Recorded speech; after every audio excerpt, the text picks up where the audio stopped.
Let somebody invite me to something and just send a text, hey, we gonna be here. This is such time. And I'm like, I'm gonna come.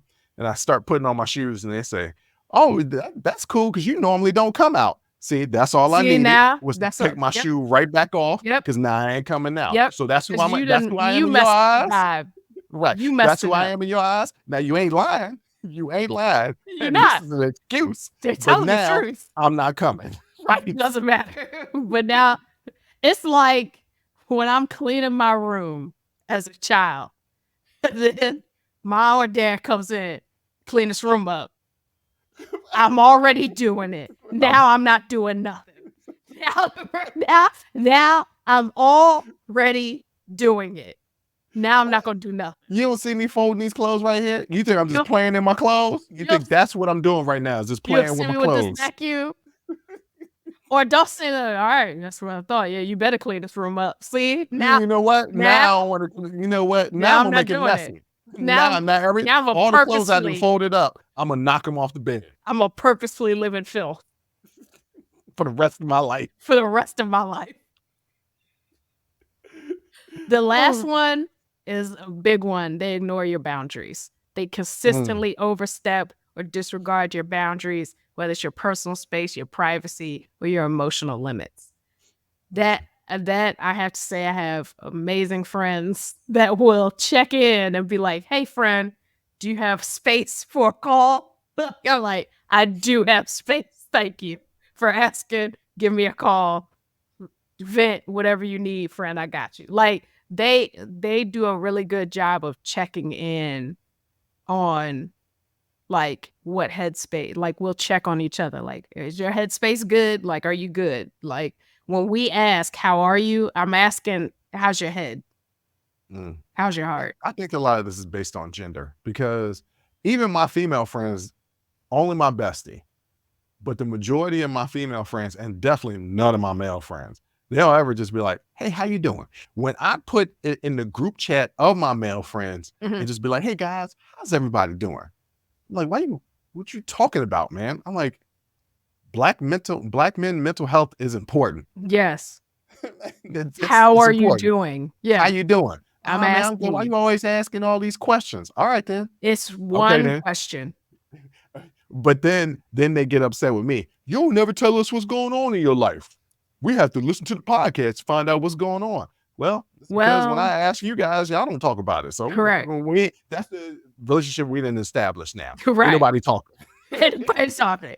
Ain't nobody talking. But you have to interrogate your friendships like that. Like, even people that you've known for forever, you got to ask yourself, okay, am I still serving them? Are they still serving me? Like, is this relationship healthy?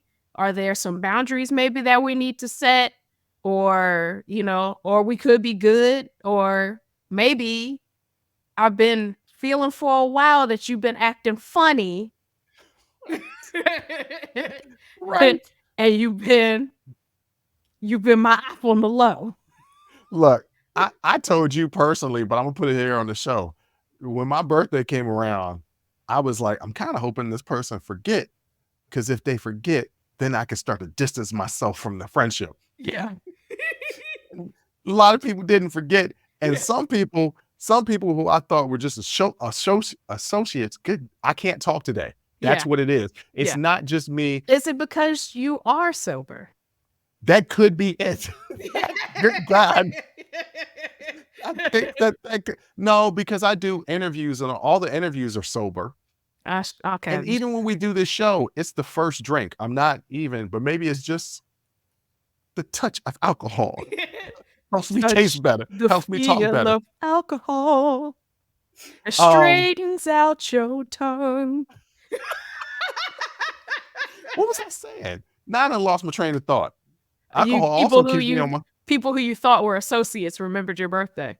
Yeah, and now I'm like, well, wait a minute. I need to reevaluate this relationship because obviously I mean more to you than I thought I did. Yeah.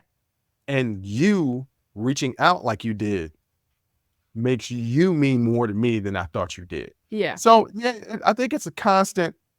I had a long conversation with a friend of mine. Like, can you break up with old friends that you've had Mhm. because you don't really see how that friendship serves you anymore? Right. And that's something really difficult to do, because if you've established a relationship for so many years, it don't take much for that person to do something cool to be like, oh man, why was I even tripping? Right. If you like that clip, go ahead and hit that like button. Don't forget to subscribe to catch up on all of our latest content. Don't forget to hit the notification button when you do subscribe so you can get updated every time we release content. We release content every day, whether it's an actual show or clips from the shows.